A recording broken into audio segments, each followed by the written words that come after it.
Everyone, आज का हमारा ये जो लेक्चर है उसका टॉपिक है धर्म। धर्म शब्द से आप सभी परिचित हैं। हर किसी का अपना कोई एक धर्म होगा ही। धर्म का अस्तित्व हमेशा समाज में बना रहा है। तो आज हम धर्म को समझते हैं कि धर्म का अर्थ क्या है, उसकी परिभाषा क्या है, कौन कौन सी बातें धर्म के लिए महत्वपूर्ण है, धर्म के प्रकार और उसका समाजशास्त्रीय महत्व। धर्म को पढ़ने से पहले आप पढ़ने और रटने से ज्यादा उसे समझने पे फोकस करिएगा कि एक्चुअल में धर्म है क्या। और भारतीय समाज में हम धर्म की बात करते हैं तो भारतीय समाज में धर्म का क्या अभिप्राय है। तो चलिए स्टार्ट करते हैं पहले इसके शाब्दिक अर्थ से। धर्म का शाब्दिक अर्थ क्या है? धर्म शब्द की उत्पत्ति संस्कृत के धृ धातु से हुई है। धृ धातु से, ये देखिएगा, धृ धातु से हुई है, जिसका अर्थ होता है धारण करना।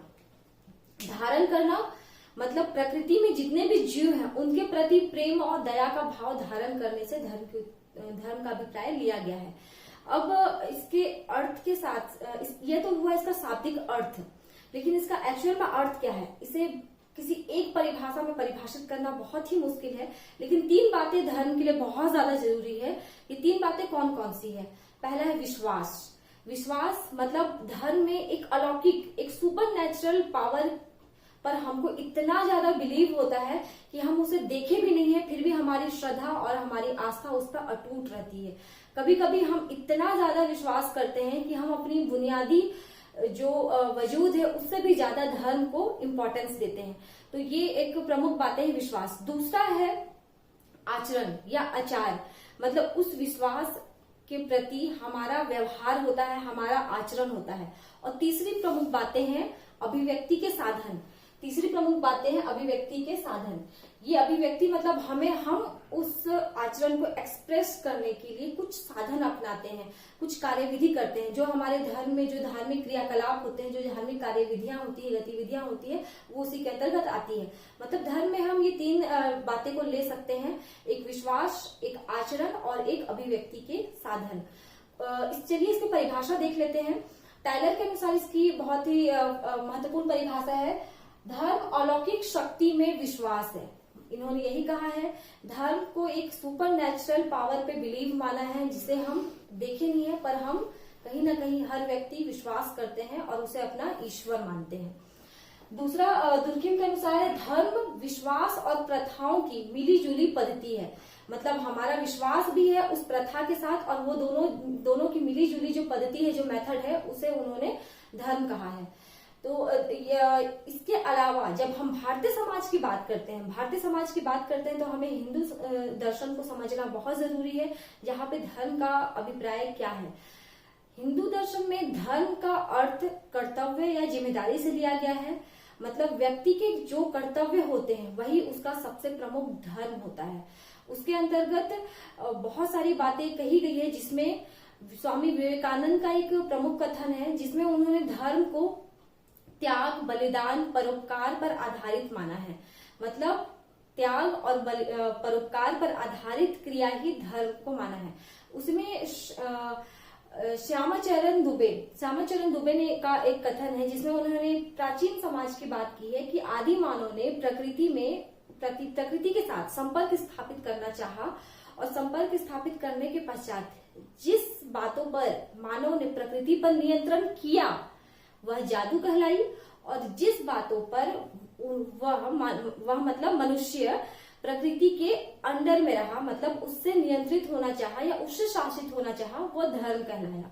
उसको उन्होंने धर्म को प्रकृति के साथ इस प्रकार जोड़ा है। आइए धर्म को और अच्छे से समझते हैं कि धर्म है क्या। धर्म को मुख्यतः हम तीन प्रकार से समझ सकते हैं। पहला है सामान्य धर्म। सामान्य धर्म मतलब कॉमन धर्म जो सभी के लिए समान है, जिसके लिए किसी काल, किसी समय, किसी व्यक्ति विशेष की होने की आवश्यकता नहीं है। ये सभी के लिए इक्वल है और हर धर्म में इसे मान्यता मिलती है और हर धर्म का ये मूल है, जिसे हम नैतिकता से जोड़ते हैं। अच्छे से अगर समझना चाहे तो सामान्य धर्म मतलब नैतिकता, मोरालिटी, जिसके अंदर बहुत सारी बातें हैं। जिसमें अगर हम मोरालिटी की बात करते हैं तो हम कॉमन भी अगर सोचे, कॉमन थिंकिंग भी हम अपना लगाएं तो ईमानदारी, दया, प्रेम, सहनशीलता, त्याग, बलिदान, सहानुभूति, इन सब बातों को हम नैतिकता में लेते हैं। तो यही है जिसको हम पॉइंट वाइज थोड़ा समझ लेते हैं। जिसमें अहिंसा है। अहिंसा मतलब ये नहीं कि किसी को हम मार पीट नहीं रहे हैं, मतलब हम अहिंसा हैं। अहिंसा से तात्पर्य है मन और बुद्धि और विवेक से भी किसी के प्रति कुछ गलत ना चाहना, मतलब मन, वचन और कर्म से किसी के प्रति कोई भी गलत कार्य ना करना, मतलब हर मनुष्य के प्रति कल्याणकारी कार्य करना अहिंसा है। दूसरा है सत्य। सत्य हर एक धर्म का मूल आधार है। हर धर्म का बेसिक जो तत्व है वो सत्य ही है। कोई भी धर्म असत्य हो ही नहीं सकता। अगर वो धर्म है तो वो सत्य की राह पर चलने के लिए ही प्रेरित करेगा। और सत्य के इतने स्वरूप हैं जिसमें अहिंसा, दया, प्रेम, ईमानदारी सभी आ जाते हैं। सत्य बोलना से मतलब सिर्फ सच बोलने से नहीं है, बल्कि उसके अनुसार अपने कार्य करने से है और अपना आचरण रखने से भी है। अगला हम देखेंगे अस्ते। अस्ते से तात्पर्य है चोरी ना करना। चोरी ना करना मतलब हम किसी के घर चोरी नहीं कर रहे हैं, किसी के बिना मांगे नहीं ले रहे हैं, ये सिर्फ चोरी करना नहीं हुआ, बल्कि अगर किसी सोते हुए व्यक्ति या किसी अविवेकी व्यक्ति से छल कपट द्वारा हम कोई वस्तु छीन लेते हैं, वो भी चोरी के अंतर्गत आता है, जो नहीं होना चाहिए। सुचिता से अगला सुचिता है। सुचिता से तात्पर्य है पवित्रता। पवित्रता से मतलब सिर्फ स्नान करने या मुंह धोने या कपड़े बदलने से नहीं है। पवित्रता से तात्पर्य है मन, वचन और बुद्धि की पवित्रता। ये बहुत ज्यादा जरूरी है कि हम उसको कैसे पवित्र रख सकते हैं। तो उसके लिए बहुत अच्छा साधन है। मन को हम किससे पवित्र रख सकते हैं? सत्य से। सत्य से हम मन को पवित्र रख सकते हैं। अपनी आत्मा को हम किससे पवित्र रख सकते हैं? हम अपनी आत्मा को तप से पवित्र रख सकते हैं। अपनी बुद्धि को बुद्धि को हम किससे पवित्र रख सकते हैं? ज्ञान से पवित्र रख सकते हैं। तो ये मन, आत्मा और बुद्धि की पवित्रता सुचिता से लिया गया है इसमें, कि पवित्रता मतलब सिर्फ शारीरिक शुद्धता नहीं, बल्कि मन, आत्मा और बुद्धि की शुद्धता। अगला हम देखेंगे इंद्रिय निग्रह। इंद्रिय निग्रह मनुष्य की जो 5 ज्ञान इंद्रियां होती है उस पर कंट्रोल करना। यह भी एक सामान्य धर्म के प्रकार है। उसे हम कितना कंट्रोल कर सकते हैं, कितना हमारी नियंत्रण क्षमता है कि हम उन 5 ज्ञान इंद्रियों को कंट्रोल कर सकते हैं। वो 5 ज्ञान इंद्रियां कौन कौन सी हैं? Smell, taste, touch, hear and sight. Sight मतलब व्यू, जो हम देखते हैं अपनी आंखों से। इन पे हमारा कंट्रोल होना चाहिए, क्योंकि अगर काम वासना की पूर्ति नहीं होती है तो क्रोध उत्पन्न होता है। क्रोध से व्यक्ति मूर्खता की हो जाता है, और मूर्खता जब आती है तो व्यक्ति का विनाश निश्चित हो जाता है। इसलिए हमें अपनी इंद्रियों को कंट्रोल में रखने की बहुत ज्यादा जरूरत है। उसके अलावा हम देखते हैं क्षमा। क्षमा बहुत ही महत्वपूर्ण तत्व है।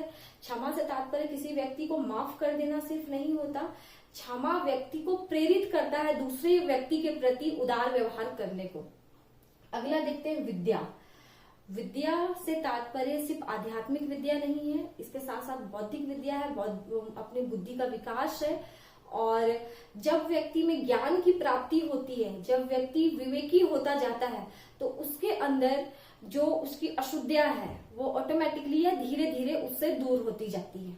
इसलिए विद्या भी सामान्य धर्म के प्रकार में लिया गया है, जिसको सभी इंपॉर्टेंस देते हैं। इसलिए हम सभी पढ़ते भी हैं, ज्ञान अर्जन करते हैं, सही गलत को सीखते हैं, उचित अनुचित हमें समझ में आती है, जिसे घी कहा गया है, जिसे हम क्या उचित कार्य है क्या अनुचित कार्य है उसे हम कर पाते हैं।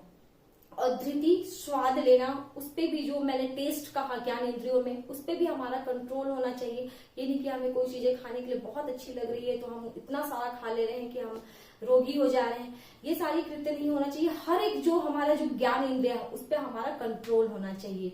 और हम कभी ऐसा भी ना करें कि हम इतना ज्यादा धन संग्रह कर लें कि किसी और के पास कुछ भी ना मिले। ये सारी बातें नहीं होनी चाहिए। अपनी इंद्रियों पे कंट्रोल, ये सभी सामान्य धर्म पे आते हैं।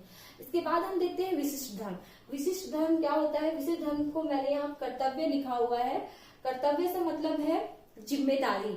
वो मैं आपके समझने के लिए लिखी हूँ ताकि आपको समझने में थोड़ा सा इजी हो। विशिष्ट धर्म से तात्पर्य नाम से समझ में आ रहा होगा, कोई स्पेशल किसी विशिष्ट व्यक्ति के लिए, क्या कोई विशेष व्यक्ति के लिए। तो हाँ, इसका जो अर्थ, शब्द का जो अर्थ है वही इसका अर्थ है। जैसे हिंदू दर्शन में पहले वर्ण व्यवस्था, आश्रम व्यवस्था थी, तो उस समय व्यक्ति के जो जीवन थे उस जीवन को कुछ भागों में बांटा गया था ताकि वो अलग अलग भागों में अलग अलग कर्तव्यों का निर्वहन करे और उसे ही विशिष्ट धर्म के अंतर्गत रखा गया है कि ब्रह्मचर्य आश्रम में व्यक्ति के क्या धर्म है, गृहस्थ आश्रम में व्यक्ति के क्या धर्म है, वानप्रस्थ आश्रम में व्यक्ति के क्या धर्म है और सन्यासी आश्रम में व्यक्ति के क्या धर्म है। पर आज के समय में भी ये धर्म है। जैसे एक पिता का अपने पुत्र के प्रति क्या धर्म है, एक माता का अपने पुत्र के प्रति या पुत्री के प्रति क्या धर्म है, एक शिक्षक का अपने शिष्यों के प्रति क्या धर्म है, एक स्टूडेंट का अपने गुरुओं के प्रति क्या धर्म है। मतलब कहने का तात्पर्य है, हमें जो भी पद मिला है, जो भी परिस्थिति हमें समाज में मिली है, उसके अनुसार अगर हम अपना कर्तव्य निर्वहन कर रहे हैं, अपनी जिम्मेदारियों का पालन कर रहे हैं, तो वो विशिष्ट धर्म के अंतर्गत आता है। जैसे पहले समय में एक राजा का क्या धर्म था अपने प्रजा के प्रति, वो भी एक राजधर्म था। एक मित्र का क्या धर्म है अपने मित्र के प्रति, वो मित्र धर्म है। मतलब हर एक परिस्थिति का अपना अपना उस परिस्थिति के साथ एक जिम्मेदारी, एक भूमिका है, जो उसका धर्म है, जो उसका विशिष्ट धर्म है, जिसको उसे सच्चाई से निभाना चाहिए। यह विशिष्ट धर्म के अंतर्गत आता है। अब अगला हम देखेंगे आपदा धर्म। आपदा धर्म से मतलब समझ में आ रहा होगा इमरजेंसी, मतलब कभी कोई ऐसी घटना घट जाती है हमारे साथ कि हम एक धर्म संकट में पड़ जाते हैं कि हमारे लिए क्या करना उचित है या क्या अनुचित है, या हम धर्म का पालन करें या किसी की भलाई करें। तो उस कंडीशन में धर्म शास्त्रों द्वारा कुछ बातों की छूट दी गई है कि विशेष परिस्थिति आने पर या कोई विषम परिस्थिति आने पर आप अपने धर्म का आचरण ना करते हुए, सिचुएशन को देखते हुए उचित अनुचित के आधार पर निर्णय लीजिए और अपना कार्य करिए। तो इसे आपदा धर्म कहा गया है, जो हमेशा नहीं करना रहता है, वो उसका जो टाइम रहता है वो किसी क्रिटिकल कंडीशन में ही रहता है। ये नहीं कि हमें कोई भी गलत काम करना है और हम उसके लिए अपना लॉजिक लगा लें और आपदा धर्म के अंतर्गत ले लें, ये नहीं, जरूरी नहीं है। अगर आप धर्म संकट की स्थिति में फंसते हैं, उसी कंडीशन में आपको ये इस धर्म का पालन करना है, आपदा धर्म का। जैसे एग्जाम्पल के लिए एक ऋषि मुनि अपना गुफे में तप कर रहे हों, उसी समय कोई गाय दौड़ते भागते उनके पास आए, वो जस्ट अपना ध्यान करके उठे और पीछे से कसाई उनके पीछे आए। वो गाय अपनी जान बचाते हुए गुफे में घुस गए। अब वो कसाई वो ऋषि मुनि से पूछे, क्योंकि वहां कोई इंसान नहीं दिख रहा था, वो उनसे पूछे कि आपने किसी गाय को यहाँ देखा है क्या। उन्होंने झूठ बोलना तो चाहिए नहीं, as a rule, as a dharma, लेकिन वो अपने धर्म का पालन ना करते हुए वहां पे उस गाय की जान बचाते हुए उन्होंने झूठ बोला और कहा कि मैंने नहीं देखा है। तो ये आपदा धर्म के अंतर्गत आ सकता है। ये मैंने सिर्फ ऐसी एग्जाम्पल दिया आपको कि आपको समझने में आसानी हो कि वहां पे ऋषि मुनि का झूठ बोलना उचित था, क्योंकि किसी जीव की उन्हें प्राण बचानी थी। तो ये आपदा धर्म इस तरह के धर्म संकट के बीच आप ले सकते हैं इस परिस्थिति में, लेकिन किसी विशेष परिस्थिति या किसी विषम परिस्थिति में इसका प्रयोग होता है। उसके बाद हम देखेंगे इसका समाज शास्त्र से क्या महत्व है, समाज में इसका क्या महत्व है, क्योंकि धर्म समाज की महत्वपूर्ण इकाइयों में से एक इकाई है। तो पहला देखेंगे हम सामाजिक संगठन का साधन या आधार। सामाजिक संगठन का आधार, संगठन मतलब जो जोड़ के रखता हो समाज को। समाज में बहुत सारी ऐसी छोटी छोटी इकाइयां हैं जो समाज को संगठित करने का काम करती है, समाज को जोड़ के रखने का काम करती है। तो एक इकाई उनमें से धर्म भी है। धर्म कैसे जोड़ के रखने का काम करती है कि धर्म व्यक्ति को कर्तव्य परायणता, अनुशासन, परोपकारी, नियमानुसार चलना, बड़ों का आदर करना और कर्तव्य पालन करना, ये सारी गुणों को सिखाती है जो समाज के लिए संगठित करने का कार्य करती है। तो इसलिए सामाजिक संगठन का एक प्रमुख आधार धर्म को माना गया है। उसके बाद हम देखेंगे दूसरा पॉइंट, सामाजिक नियंत्रण का साधन। सामाजिक नियंत्रण का साधन, जैसे पहले समय में, प्राचीन समय में ये कानून, ये न्याय व्यवस्था, ये जेल, पुलिस, न्यायाधीश, न्यायालय, ये सभी नहीं हुआ करते थे। एकमात्र धर्म ही एक था जो सामाजिक नियंत्रण का साधन था। आज इतने सारे क्राइम हो रहे हैं, इतने सारे अपराध हो रहे हैं, जिसकी वजह से कानून का सहारा लेना पड़ता है, लेकिन आज भी धर्म का अस्तित्व एक अनौपचारिक नियंत्रण में बना हुआ है, जिसमें हम पाप पुण्य की बात करते हैं, जिसमें हम सही गलत की बात करते हैं, उचित अनुचित की बात करते हैं। और धर्म हमें बताती है कि क्या पाप है, क्या पुण्य है, क्या सही है और क्या गलत है। और व्यक्ति इसे बहुत ज्यादा मानता है, क्योंकि व्यक्ति का विश्वास, उसकी जो हृदय है, जो आस्था है, वो धर्म से जुड़ी हुई है। कोई भी कार्य करने से पहले वो सोचता है कि यह धर्म का उल्लंघन है और ये धर्म के अनुसार ये सही नहीं है, या धर्म के अनुसार ये पाप है, ये पुण्य है, इन सारी आस्थाओं से वो जुड़ा हुआ है। आगे हम देखेंगे पुनरुज्जीवन प्रदान करने वाले कार्य। धर्म का ये भी एक महत्व है कि धर्म मात्र शिक्षा नहीं देता, बल्कि धर्म में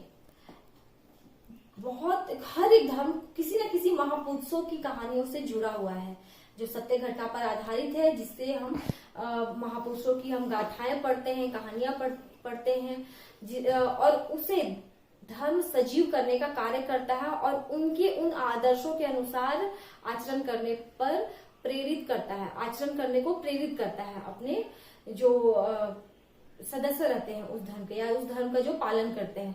तो धर्म एक पुनर्जीवन मतलब एक नया जीवन प्रदान करने का कार्य करता है, उस पुरानी घटनाओं को जोड़कर। कह सकते हैं कि धर्म जो है वो भूतकाल से वर्तमान को जोड़कर हमारा भविष्य अच्छा बनाने की ओर कार्य करता है। ये हमारा धर्म है। फिर अगला हम देखेंगे पवित्रता की भावना का जन्म। पवित्रता की भावना, कोई भी धर्म अपवित्र नहीं हो सकता। अगर कोई भी धर्म अपवित्र है तो वो धर्म हो ही नहीं सकता, क्योंकि धर्म का संबंध सिर्फ और सिर्फ पवित्रता से है। पवित्रता का ही जन्म होता है। हर धर्म परोपकारी, भाईचारा, प्रेम, दया, सहानुभूति, क्षमा की बात करता है, परोपकारी की बात करता है, हर एक जीव के प्रति कल्याण की बात करता है। इसलिए धर्म का संबंध सिर्फ पवित्रता से है। अगला और लास्ट टॉपिक हम देखेंगे, पॉइंट जो है मनोरंजनात्मक कार्य। धर्म का संबंध सिर्फ कर्तव्य पालन या अनुशासन या नियमों से बांध के रखना नहीं है, बल्कि यह हमें इंटरटेन भी कराता है, मनोरंजनात्मक कार्य भी कराता है। जैसे त्योहार होते हैं, उत्सव होते हैं, जिसमें हम सब मिलते हैं, भावात्मक रूप से जुड़ते हैं। सामाजिक एकता का भी एक स्वरूप है, जिसमें हम नाच गाना होता है, म्यूजिक होता है, जिसमें हम अपने आप को खुशी प्रदान करते हैं, सुख देते हैं एक दूसरे को, एक सभी परिवार के लोग एक साथ मिलकर किसी त्योहार उत्सव को सेलिब्रेट करते हैं, जिससे हमें मनोरंजन मिलता है, जिससे हमें खुशी होती है। तो धर्म का ये भी एक महत्व है कि वह समाज में खुशियां भी लाता है, परिवार में खुशियां भी लाता है और सभी को भावात्मक रूप से जोड़ के रखने का कार्य करता है। तो ये धर्म के महत्व है। Thank you.